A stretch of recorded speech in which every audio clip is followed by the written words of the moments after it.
नमस्कार, आप देख रहे हैं इंडिया न्यूज राजस्थान। मैं हूं आपके साथ अपूर्वा। अगले 20 मिनट में आपको दिखाएंगे तमाम खबरें सुपरफास्ट अंदाज में। 26/11 की 14वीं वर्षगांठ आज राष्ट्रपति द्रौपदी मुर्मू ने 26/11 आतंकी हमले में जान गंवाने वाले शहीदों को किया याद। दिल्ली में प्रधानमंत्री नरेंद्र मोदी ने सुप्रीम कोर्ट में संविधान दिवस समारोह में हिस्सा लिया और इस दौरान ई कोर्ट परियोजना के तहत विभिन्न नई पहलों और वेबसाइट का उद्घाटन किया। इस दौरान पीएम मोदी ने सभा को संबोधित करते हुए कहा कि 1949 में ये आज का ही दिन था जब स्वतंत्र भारत ने अपने लिए एक नई भविष्य की नींव रखी थी। इस बार का संविधान दिवस इसलिए भी विशेष है क्योंकि भारत ने अपने आजादी के 75 वर्ष पूरे किए हैं। साथ ही पीएम मोदी ने 26/11 हमले में शहीद हुए जवानों को याद करते हुए कहा कि आज 26/11 मुंबई आतंकी हमले का दिन भी है।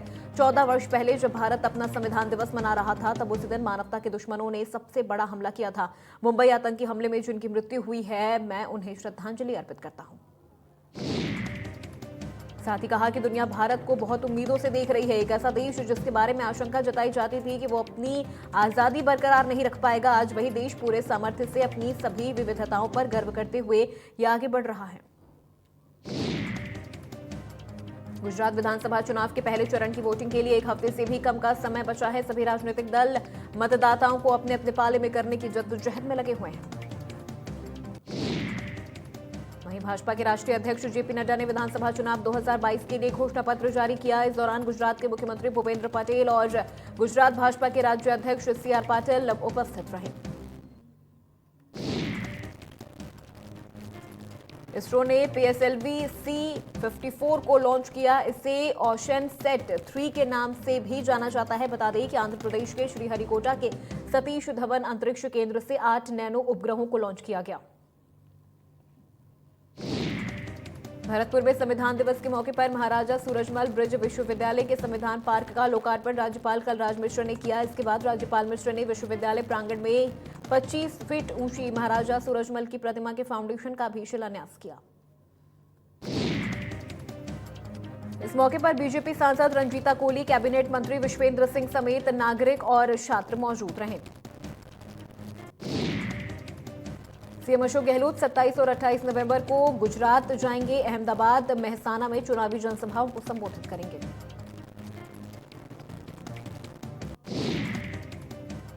झालावाड़ में राहुल गांधी की भारत जोड़ो यात्रा को लेकर पीसीसी चीफ डोटासरा समेत कई मंत्री पहुंचे। इस दौरान डोटासरा के साथ मंत्री प्रमोद जैन भाया और कई प्रशासनिक अधिकारी मौजूद रहे। इस दौरान डोटासरा ने रायपुर के पास एमपी बॉर्डर का मौका मुआयना किया। इसके साथ ही उन्होंने यात्रा को लेकर हो रही तैयारियों का भी जायजा लिया।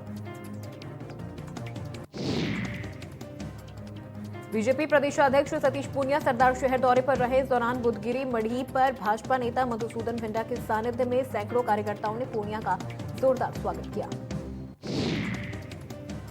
इस दौरान पूनिया ने तेजपाल की मौत के मामलों में कहा कि राजस्थान में कांग्रेस की हालत एम्बुलेंस जैसी हो गई है। ये धक्के वाली सरकार है, कहां खत्म हो जाए, कहा नहीं जा सकता। जिला प्रभारी और बीजेपी के वरिष्ठ नेता कालीचरण सराफ टोंक के दौरे पर है। इस दौरान उन्होंने जन आक्रोश रैली की तैयारियों का जायजा लिया। सुमेरपुर हॉस्पिटल में डॉक्टर्स लगाने समेत अन्य मांगों को लेकर जवाई सुमेरपुर सतत विकास समिति के अध्यक्ष दीपक भाटी और सुमेरपुर विकास मंच के अध्यक्ष जगदीश राजपुरोहित के नेतृत्व में 10 सदस्यों के प्रतिनिधिमंडल ने चिकित्सा मंत्री प्रसादी लाल मीणा से मुलाकात की।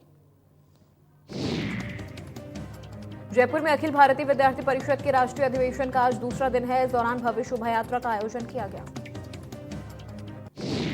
उदयपुर में 2 रियल एस्टेट कारोबारी पर इनकम टैक्स की रेड के तीसरे दिन भी सर्चिंग की कार्रवाई जारी रही। इनकम टैक्स की टीमें एक्मे और अरिहंत प्रॉपर्टी से जुड़े पार्टनर और करीबी कर्मचारियों से लंबी पूछताछ करती रही।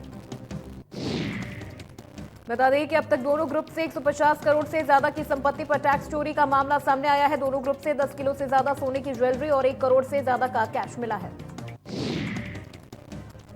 इनकम टैक्स की जांच में निर्मल जैन, रमेश जैन, अनिल चित्तौड़ा, अशोक जैन, भूपेंद्र जैन, अनिल जैन, पंकज जैन और बंशीलाल सुहालका समेत कुल 40 से ज्यादा लोगों से पूछताछ हो रही है। इसके साथ ही टीम डॉक्यूमेंट वेरिफिकेशन के साथ ही बड़ी प्रॉपर्टी के दस्तावेजों की जांच कर रही है। बता दें जयपुर के साथ ही प्रदेश के कई शहरों की इनकम टैक्स की टीम भी इसमें शामिल है।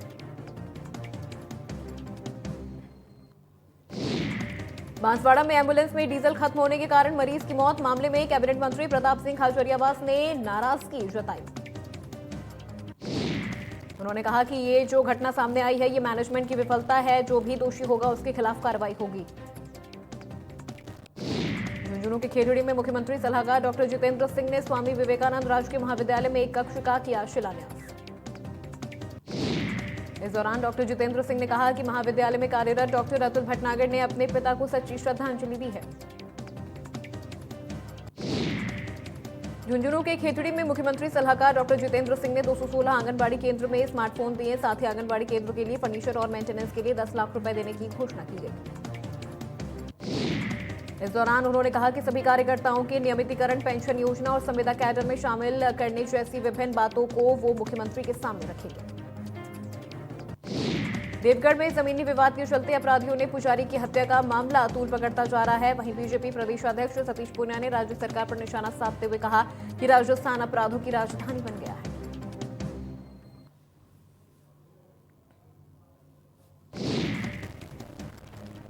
उन्होंने कहा कि राजस्थान में पुजारियों की हत्या करना अपराधियों के लिए खेल बन गया है। अपराधियों के हौसले लगातार बुलंद होते जा रहे हैं।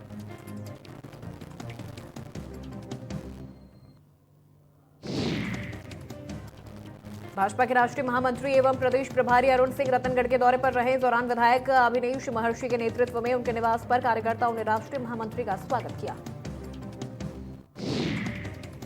अरुण सिंह ने कहा कि हिमाचल प्रदेश और गुजरात के चुनाव परिणाम के साथ साथ पूरे देश की जनता के साथ सरदार शहर के लोग भी भाजपा की जीत पर अपनी खुशी मनाएंगे। भाजपा जंगलराज और कुशासन के विरुद्ध शीघ्र ही यात्रा निकालने जा रही है। प्रदेश सरकार में फुटबॉल से भी तगड़ा मैच चल रहा है। कांग्रेस नेता एक दूसरे को किक मारकर अपनी कुर्सियां बचा रहे हैं। सरदार शहर में पूर्व मंत्री राजकुमार रिणवा की घर वापसी होने जा रही है। 4 साल बाद रिणवा फिर से बीजेपी में शामिल होने जा रहे हैं। रिणवा ने 2018 में भाजपा का साथ छोड़कर निर्दलीय चुनाव लड़ा था, जिसके बाद उनकी जमानत जब्त हो गई थी। इससे पहले रिणवा राजस्थान सरकार के देवस्थान मंत्री पद पर रह चुके हैं।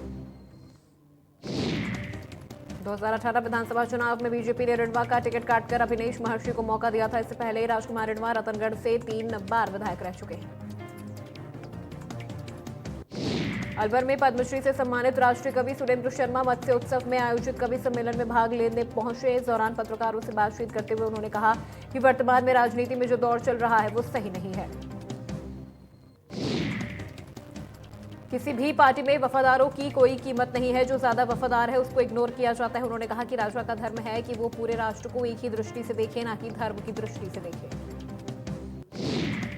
साथ ही सोशल मीडिया को लेकर उन्होंने कहा कि मेले इसीलिए लगते थे कि ताकि लोग एक साथ इकट्ठे हों। उन्होंने कहा कि मोबाइल ने दूर वालों को पास कर दिया और पास वालों को दूर कर दिया।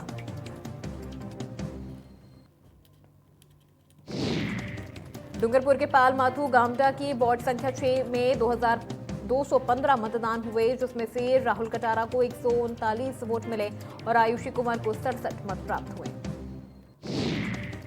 वहीं तीसरे प्रत्याशी जयंतीलाल कटारा को 2 वोट प्राप्त हुए। इसी प्रकार 1 वोट नोटा पर भी गया। श्रीगंगानगर में पदमपुर के ग्राम पंचायत सावंतसर में पंचायत उपचुनाव शांतिपूर्ण संपन्न हो चुका है। उपचुनाव में 2987 मतदाताओं में से 2629 मतदाताओं ने अपने मत का इस्तेमाल किया, जिसमें गुड्डी देवी को 1561 और नमिता को 1052 वोट मिले और 16 वोट नोटा के गए हैं। चुनाव निर्वाचन अधिकारी राजेश अरोड़ा ने बताया कि उपचुनाव को शांतिपूर्ण मतदान करवाने के लिए 4 थानों का पुलिस जाब्ता मौके पर मौजूद रहा। सीकर के अंबेडकर सर्किल पर बाबा भीमराव अंबेडकर को याद किया गया। बाबा साहेब को सभी ने याद करते हुए कहा कि बाबा साहेब के जीवन से आज के युवाओं को प्रेरणा लेकर आगे बढ़ना चाहिए। बाबा साहेब ने हमेशा सामाजिक समरसता, समानता और आर्थिक उत्थान के लिए काम किया। बाबा साहेब का जीवन हमेशा ही परोपकार के लिए रहा। उन्होंने हमेशा देश सेवा को सर्वोपरि समझा। मेहंदीपुर बालाजी के 9 टॉपर विद्यार्थियों को समाजसेवी राजाराम मीणा ने हवाई यात्रा से पर्यटक स्थलों का भ्रमण करवाया। मेहंदीपुर बालाजी टॉपर विद्यार्थियों को हवाई यात्रा करवाई गई। बता दें, विद्यार्थियों ने जयपुर एयरपोर्ट से दिल्ली के लिए उड़ान भरी और वो लाल किला, अक्षरधाम, कुतुब मीनार, इंडिया गेट सहित कई पर्यटक स्थलों का भ्रमण करेंगे। उदयपुर में 27 नवंबर से शुरू होने वाली तीसरी राष्ट्रीय व्हीलचेयर क्रिकेट चैंपियनशिप में राजस्थान रॉयल्स का सहयोग मिला। नारायण सेवा संस्थान द्वारा आयोजित इस कंपटीशन में देश भर से दिव्यांगजनों की 17 टीमें भाग लेंगी। इसका समापन अंतर्राष्ट्रीय दिव्यांगता दिवस 3 दिसंबर को होगा। सीकर के अंबेडकर सर्किल पर बाबा भीमराव अंबेडकर को याद किया गया। बाबा साहब को सभी ने याद करते हुए कहा कि बाबा साहेब के जीवन से आज के युवाओं को प्रेरणा लेकर आगे बढ़ना चाहिए। बाबा साहेब ने हमेशा सामाजिक समरसता, समानता और आर्थिक उत्थान के लिए काम किया। बाबा साहेब का जीवन हमेशा ही परोपकार के लिए रहा। हनुमानगढ़ की संगरिया गांव की रहने वाली 15 साल की मिताली ने राजस्थान के बीकानेर में आयोजित राज्य स्तरीय विज्ञान प्रदर्शनी मेले में अपना प्रोजेक्ट बादलों से कैसे बिजली तैयार हो सरकार के सामने प्रस्तुत किया, जिसकी सराहना हर तरफ की जा रही है। आपको बता दें, मिताली ने 6 साल की उम्र में विज्ञान के क्षेत्र में अपना जलवा दिखाया था, जहां पूर्व राष्ट्रपति अब्दुल कलाम ने मिताली की तारीफ भी की थी। चूरू में ग्राम लाखलान पंचायत के सरपंच विनोद कुमार पर जानलेवा हमला और करवाई रजिस्टर फाड़ने, जाति सूचक गाली निकालने का मामला सामने आया है। जानकारी के अनुसार भगत सिंह चौक के पास सरपंच विनोद अपनी दुकान के आगे गाड़ी में बैठकर पंचायत का काम कर रहा था। इसी दौरान एक व्यक्ति शराब के नशे में धुत होकर आया, अपनी गाड़ी से सरपंच की गाड़ी को टक्कर मारने लगा, क्षतिग्रस्त कर दिया। घटना के बाद सरपंच और समर्थकों के साथ थाने पहुंचे और आरोपी के खिलाफ शिकायत दी। बाड़मेर के धोरीमना से छात्रों को मारने का एक वीडियो वायरल हो रहा है। सोशल मीडिया पर 2 दिन से यह वीडियो काफी तेजी से वायरल हो रहा है। छात्र स्कूल से घर आ रहा था, इसी वक्त एक व्यक्ति उसे जोर जोर से मार रहा है। इससे पता चलता है अपराधियों में पुलिस का कोई खौफ नहीं। जालोर के चितलवाना में नर्मदा नहर के साकरिया हेड पर नियमित पानी देने की मांग को लेकर 12 किसानों का अनशन जारी है। इसमें 2 किसानों की हालत खराब है। अस्पताल में भर्ती करवाने के लिए एम्बुलेंस भी पहुंची, लेकिन किसानों ने अस्पताल में भर्ती होने से इनकार कर दिया। इसके बाद किसानों ने मुख्यमंत्री अशोक गहलोत के नाम एसडीएम को ज्ञापन सौंपा। लॉरेंस गैंग द्वारा कारोबारी अशोक कुमार के पास कनाडा से आया धमकी भरा फोन, बेटे को गोली मारने की दी गई धमकी। कारोबारी से व्हाट्सएप कॉल के जरिए 2 करोड़ रुपए की मांग की गई। बजाज नगर पुलिस मामले की जांच पड़ताल में जुटी। राजसमंद के देवगढ़ में मंदिर विवाद में 6 दिन पहले पेट्रोल डालकर जलाए गए पुजारी नवरतन लाल की मौत हो गई। उदयपुर के एमबी हॉस्पिटल में इलाज चल रहा था। पुलिस ने अब तक 7 आरोपियों को गिरफ्तार किया है। देवगढ़ एसएचओ शैतान सिंह और कामली घाट चौकी प्रभारी राजू सिंह को सस्पेंड कर दिया गया। राजसमंद के बेशकीमती निझरना खनन क्षेत्र में ग्रामीणों की शिकायत के बाद खान विभाग ने असुरक्षित रास्ता बंद कर दिया था। रास्ता बंद होने से ग्रामीण नाराज। देसूरी के सादड़ी में पुलिस ने एक व्हाट्सएप ग्रुप में अश्लील फोटो वीडियो शेयर करने के मामले में 5 महीने बाद हुई आरोपी की गिरफ्तारी। हनुमानगढ़ में 10 साल की मासूम से सामूहिक दुष्कर्म, बच्ची के जीजा समेत 3 लोगों पर केस दर्ज। सवाई माधोपुर के गंगापुर सिटी कस्बे के दौसा रेलवे लाइन स्थित पुलिया के नीचे पानी में एक युवक का शव मिलने से इलाके में फैली सनसनी। 4 दिन पहले सब्जी लेने गया था बाबा। सवाई माधोपुर के बौली में युवक का अपहरण के बाद बदमाशों ने की हत्या, 7 लोगों पर लगा हत्या का आरोप। रतनगढ़ के पाबुसर ने युवक की कुल्हाड़ी और लाठी से हमला कर मौत की घाट उतारा, 2 लोगों पर लगा हत्या का आरोप। टोंक में बेकाबू डंपर ने बाइक सवार को मारी टक्कर, हादसे में एक ही परिवार के 3 लोगों की हुई मौत।